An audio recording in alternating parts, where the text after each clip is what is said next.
I think the problem that the powers in the world were facing, and the powers were not shy about it anymore, because Zionism is 60% of the Old Testament, and the New Testament purports to Zionism, that it's the land of the Israelites and so on. Zionism was called the special kind of weird ideology outside of religion, and everyone was ashamed of religion because of Karl Marx and Darwin and this kind of new culture.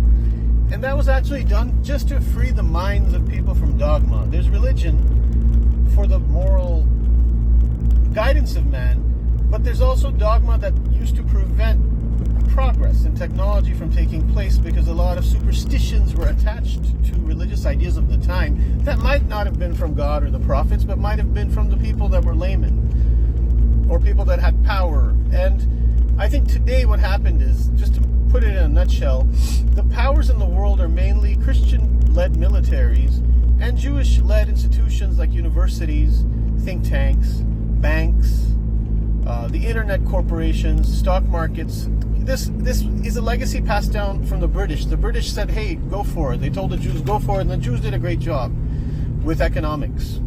So today, I think if Israel is safe and there's peace and a possible equality in Israel of all kinds of people that are Israeli passport holders, citizens, whatever you want to call them, there's a chance for two nations to emerge on both sides. One is going to be called BRICS, and the other is going to be called Abraham Accord. And they can live side by side. I would have felt the perfect solution was to ask Hezbollah to kindly move to Damascus, and we give them water rights and port rights in Latakia, which means improving port rights in Turkey and Syria, mainly for Turkey as well.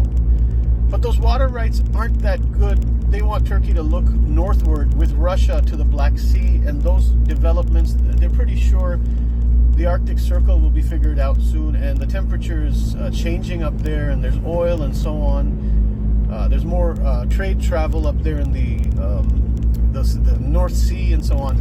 But I think had there not been a peaceable chance for Israel, because there's a love for Israel in the elites, whether or not they admit it, whether they come from descendants of secret societies that were embedded with religion, but with modern thinking and ideas that you have to break social mores or stigmas in order to achieve a free thinking world.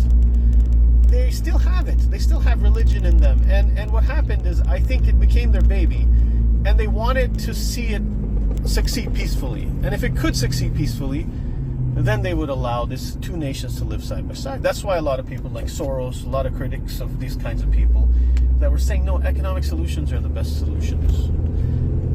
Unfortunately, there has to be enforcement, and enforcement means sometimes demolishing areas that are not playing ball the proper way. Some would say subservience, but it's a word today. Remember, we're in a challenger, defender. There's a kind of a person that's afraid of being dominated, and there's a kind of person that accepts subserviency as part of living, as long as it's just rule. And it's very dark here, so you guys can't see me anymore, but you can hear me for sure.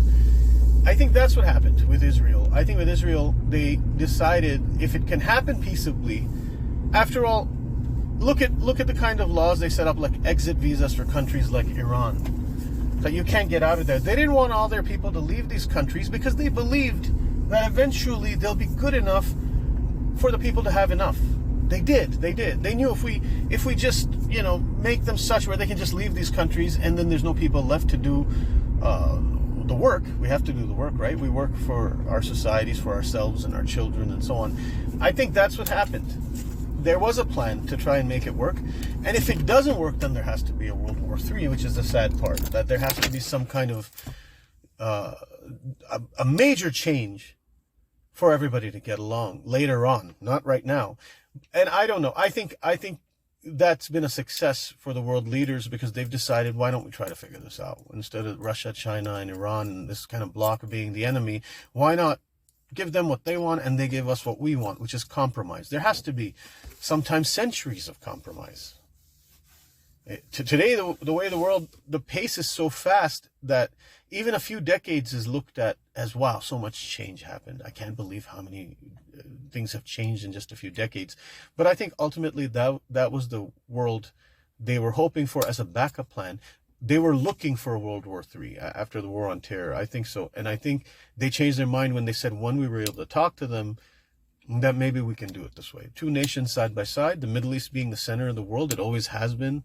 The Mediterranean, as far as we know, is the center of the world. What is Far East? China. What is Far West? The Maghreb, Morocco. That was about it. And it's not just from a Muslim point of view. Not just from them. It was an entire Middle Eastern Mediterranean reality that took hold of civilization for a long, several thousand years. And today they're trying to figure that out. I hope it works out without a war. And, you know, if Hezbollah just says, well, the line has to be in the north of Israel, south of Lebanon, and we're going to play a purely defensive role, if we can all get along, then that's fine. But I still thought of that. I still thought it would be better if Hezbollah could go up to Mr. Assad, where Alawites are. The Alawites and the Shia could get along better. This whole idea about Hamas talking this way, like the Shia, I know they've been under influence of Shiite. I don't personally trust it. And that could be Sunni mistrust. I like Sunnis. I think they're honestly more like Christians. They're less cultic. They're more like an open religion. Main thing is God and Muhammad and the book. And they are good. Sunnis, I think, are generally good. But as far as their war tactics and their dynamic with the Shiites is not good. They act like them, and then they'll unite, and together they're going to win and kick Israel out of there, and the other Zionist plan comes into phase 3. And then what happens? Then the Shiites will be subjugated to Sunni rule eventually, and I don't think that's a good idea.